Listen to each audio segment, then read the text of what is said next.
Right, and the thing is, when you take a look at what they're doing, you take a look at what Chad was doing, what Greg was doing, and what Ryan was doing, what Scott. If you look at it separately, it doesn't seem like it's all that complicated. Except for, I don't know, maybe Ryan on bass. That guy was put it together. Put it together, and it was like it's a nice little metal quilt. Right, exactly, yeah. And then after that, they just went. Well, if I had to pick a song, if I had to just pick one song for people to listen to, it'd be "No Forever." No Forever. I thought you would go with Death Blooms. No, that. Oh, I love that song. That is a good song. But No Forever just pinnacles all of them at once. Yeah. All of them. Yeah, yeah. And they had, what was it, like every 2 or 3 songs, they'd have a little bit, kind of just, it was filler or something. It was a musical story. Right, I loved it. Sure. And then Nothing to Gain, about Ed Gain. And how he wrote it on the way to the recording studio. And he's like, let's just let this work. Let's just go with it. And it worked. It did. So, yeah, they deserve a lot of credit for that album. I will, but yeah, they kind of did just like them and Slipknot. When they put out their first albums, they were amazing. And then after that, just it's like fucking a nosedive straight down. Yeah, you know what? While you say that, I want to go ahead and throw this out there. You might kill me for this. I won't. But on the opposite, I always bitched about that. How Mudvayne and Slipknot and there was another band I threw in there too. I can't remember who it was now. But it was always my argument that when they first came out, it was like Dick Punch. Yeah. And then it's almost like they corporatized. Yes. And then started going down. Exactly. But then the opposite of that to me, who got better through time, was 2 bands that I always knew. One was Papa Roach, and I know you hate Papa Roach. I hate him. I know you do. But they were very annoying and stupid when they first came out. Yes. And as they progressed, they got a little bit more mature and better. Same thing with Disturbed. To me, Disturbed, when they first came out. I know you hate them both. I'm just saying. They're the opposite to me. Like, when they first came out, they were kind of like, I've heard this before. They got a fucking guy barking in a microphone. This is really, I always made a joke about farting in a microphone. Now they got a jackass up there literally barking in a microphone. And people are like, it's the greatest thing ever. You're talking about the Oh, well, that's the monkey noise. And then them fuckers. I've never heard that before. That's hilarious. And then them fuckers did Sound of Silence by Simon and Garfunkel. Yeah, and they I didn't like that. fucking ruined it. I don't like that. Awful. I like that. Yeah. I'm just saying. That's what I throw out there. Okay, gotcha. That's my personal. Shut up. All right, my number 5. I'm going with A Night at the Opera by Queen, 1975. Again, another album that Queen. I mean, come on, Freddie Mercury and Brian May. Those 2 guys together were probably one of the best musical duos ever. What was Queen's best song? Oh, geez, that's tough, man. That's hard. Okay, let me rephrase that.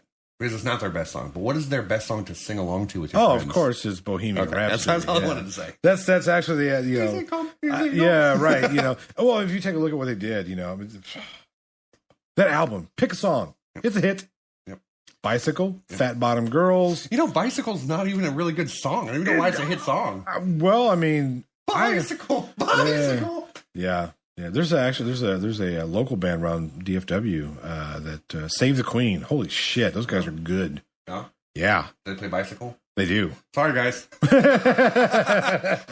But yeah. You should play Killer Queen. They do. Oh, they do? Okay. Yeah, they do. Who does? They do Killer Queen, Bohemian Rhapsody, Bicycle. Laser Beam? Wait. I don't know. Fat Bottom Girls. I can't remember what else they do. I don't know what the fuck you're talking about. Oh, that's a lyric in the song. Well, whatever. Yeah. Moving on. Moving to number 4. We're on number 4 now. Number 4. All right, number 4. Yeah. This is what I like to call douchebag rock. And, oh boy. Yeah. Five Finger Death Punch doesn't count? No, you'll understand what I'm saying. Okay. But my number 4 is Chevelle. Wonder What's Next. You see, I don't have a problem. I only say it's douchebag rock because it's that rock genre that they all sound the same. It's Chevelle, Theory of a Dead Man, stuff like that. I like them. Early 2000s It's usually rock, usually the douchebag white dudes with the hat and the white sunglasses driving the truck. I think I'm listening to metal. And no, but I can appreciate Chevelle because Chevelle is a 3-piece band and they don't sound like it. I saw them in concert and they're not very good. They're not very good. Awful live. But that's what happens. It's like the guitar tracks alone. I mean, every song he writes is 2 guitar tracks, and he records both of them. Sure, they need to hire another guitar player. Yeah, they don't hire live guitars like Seether does now. Seether is the same thing. They're a 3-piece band. Morgan. He writes both guitar tracks for the album. Yeah. But then when they're live, he has a live guitarist. Yeah. Chevelle doesn't do that. And yeah, I think Chevelle should do that because come on, you're not doing it. You're not doing it if you don't. There are some 3-piece bands out there like Rush, and we'll get to Rush here in a bit, but we will. that they do a lot of shit, and then their live show, you're not missing anything, right? Chevelle, you're missing a lot. Yeah. Like one of my favorite songs, which actually isn't on that CD, is called "Get Some," and there's a riff that supersedes on another riff that is just fucking awesome. It's great, and when you hear it live, the great riff is gone because he only plays the easy riff he can sing to, but not the other one. So you lose out on the live experience. Yeah. But no, Chevelle, Wonder What's Next. Every song on that CD I love. If I had to pick one, my personal favorite's "An Evening with El Diablo" because that one's it's an evening with me. Because it's an evening with you, and the bass guitars apparently. But apparently, yeah. I mean it's got the red and it's got that was their Closure and second album, right? Once again, it was their first mainstream, but point number one. I think was their first CD. Yeah, okay, yeah. All right, my number 4 was that was your number? Yeah. My number 4 would be "Catch 33" by Meshuggah. 2006. I knew Meshuggah would be on there somewhere. No, it has to be. Those guys defined a subgenre. I mean, I hate the whole gent bullshit. Yeah. I hate this gent. It's gent. Do you motherfuckers understand that? Misha Mansour went to. I'm gonna tell you what it means. Okay, Misha Mansour from Periphery was going to the store one day and say, "I'm looking at that genty sound." This is his story. You can look it up. This is his story. It's not mine. I'm not making this up. You can look it up. And Misha Mansour talks about going to a guitar shop looking for that sound, and the only way he could describe it was like the like kind of gent. Okay. Noise, and then all of a sudden, fucking people ran with that shit. Oh, it's all genty. Anyway, we're gonna have Catch 33 by Meshuggah. I think I can't pick a single song off that because the whole thing is like one giant song. Okay. It has different movements in it. All right. But that is when like people who know Meshuggah, they the contradictions collide. Or, wait, where are they from? Come on, Sweden. Okay, I'm a Swedish band. Swedish band, yeah. I don't know why I thought Germany. I don't either. Weird, because they both speak Deutsch. I don't know. Here we go with that Japanese. Japanese, yeah. No. So there's the eras of Meshuggah, right? When Meshuggah did. Chaos Fear. I was like, oh, that's man, they set the bar for themselves again. Then they had Nothing come out, which was a good album. Nothing was a great album.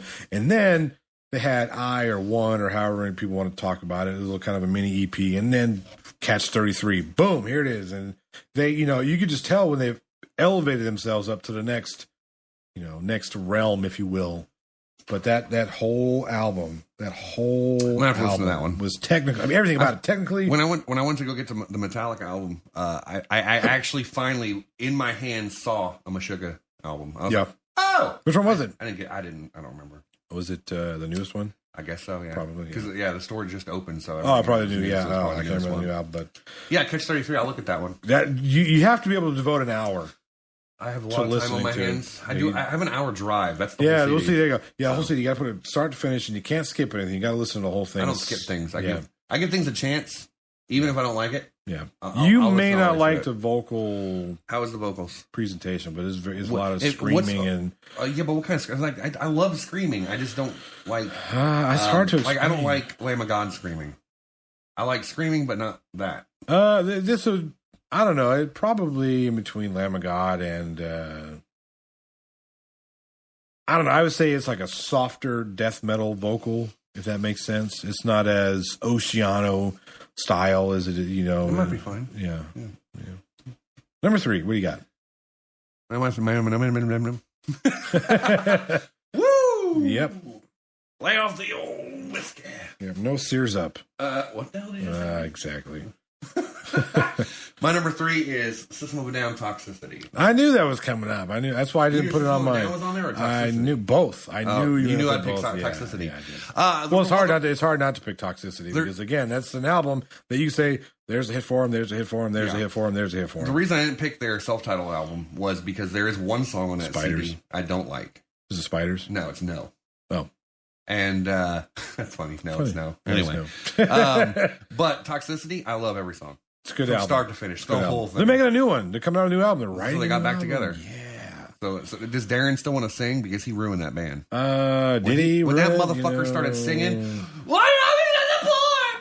I'm like, stop. Yeah. You're the guitarist. Play the goddamn guitar, please. He's got and what is Serge going to do? Just stand there and do a hula hoop? Yep. He's the lead singer. Let him sing. In his Gaddafi outfit. Fucking pissed me off. You have no idea. I mean, don't get me wrong. Loneliest day of my life. Don't get me wrong. That was me playing a CD. That wasn't me singing. That was me playing a CD. Oh, you're playing a CD. Yeah. What was the now the name has escaped me. The dual disc that they released separately. No, it doesn't matter. Steal This Album? No, not that one. The one after that. The last one they put out. They had like Hypnotize and Mesmerize. Yeah. That's the one. Oh, yeah. There was good songs off it. There was a lot of good songs off it, actually. But that's the one where Darren really started singing. And I'm like, oh. Backup-wise, he's okay. All right, number 3. Sure. Number like, 3. you mean like in Sugar? I mean, not Sugar. Sweet Pea. Sweet Pea, yeah. Cracks me up on that one. Anyway. My number 3, I'm going with Thriller by Michael Jackson, 1982. You got to go Thriller because it's the best-selling album of all time. Of all time. Is that the only reason you picked it? No, it's not the only reason. I really... Tell the truth, you like dancing to Thriller, don't you? I don't. I like watching drunk white people dance to Thriller. It's fucking hilarious.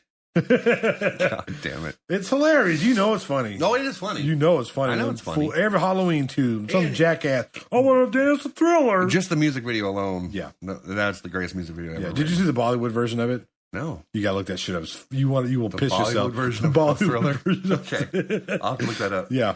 But yeah, that's pretty much the album that put I want to say it put pop music on the map, but it definitely defined what pop music was. Mm-hmm. If you're looking before the 80s, you had a lot of rock. You had your rhythm and blues. You had and then. So what did you call pop before that? You see that's what I'm saying. They really didn't have pop. What year did Thriller come out? 82. 82. Yeah. Well, I mean, that's true because like a lot of the one hit wonder types of 80s pop that all came out. I mean, in the mid to late 80s. Yeah, there might have been a few that I can't. Right, but see, I don't know what every one of them. If you look at okay, so let's take like the Beatles and they would consider popular music. But right now, you wouldn't put that in the pop genre. Right. You know what I mean? Yeah. That was pop to them. Right. That was popular music back then. Right. You know what I mean? Pop music. But when Thriller came out, Michael Jackson did his thing, man. That's pretty much what defined what pop music was. Kind of like when Elvis Presley came into it. Exactly. Split off his own. Exactly. It defined what this sound was going to be from now on. Mm-hmm. Yeah. I agree. Number 2. Number 2. Going down. Where's my number 2? My number 2 is a personal favorite. It's Alice in Chains' Dirt. Okay, yeah, I'll give you some Alice in Chains. Fucking Alice in Chains, man. They've you name somewhere in the box, or should I say in her box? Yeah, Jesus, Shoveling up some shit. Oh man, yeah, Alice in Chains. I love them. I'd say that he may have died too early, but they were already kind of done by that time. Yeah, they were. And that didn't really affect anything. No, and the new I'm kind of kicking myself because they came through town. 2 months ago, I think, something like that. No, Jerry Cantrell came through town. No. Okay, Yes, I know, but they do have a new lead singer who doesn't completely sound like Lane. They should get Arnell. I bet you. Well, Jerry Cantrell should just sing because he did all the backups. Him. That was like all him. Yeah. So, but no, I mean, he can absolutely do it. I don't know why they had to go get a. Maybe Jerry's like, I just don't want to. I don't want to sing anymore. I just don't want to. Yeah. But no, Alice Chains Dirt. Once again, every song on that. You can't. Track 5. Oh, it's a hit. Yep. It's a hit. Yep. Wood, Angry Chair, Down in a Hole, or as I like to say it, You Is a Hoe. You Is a Hoe. Yeah. You Is a Hoe. Of course, Rooster. I mean, that is the what's that word? What's that word? It's an innuendo. No. The word where it's like, that's the song. Yeah. Like, what's that word? Help me out here. Epitome. No. Epitome? Yeah. Epitome is a bad thing. No, it's not. That's the epitome of shit. Well, I mean, it depends how you use it. Okay, that's the epitome of Alice in Chains. That sounds bad. Okay, fine. Rooster is Alice in Chains. It's like the EPA. Hip Hop Anonymous? All right, my number 2, I'm going with... I see you, dude. Oh, Jesus. I'm going with Paranoid by Black Sabbath, 1970. The whole album. Again, I know people talk about, well, I think, Sabbath, Black Sabbath...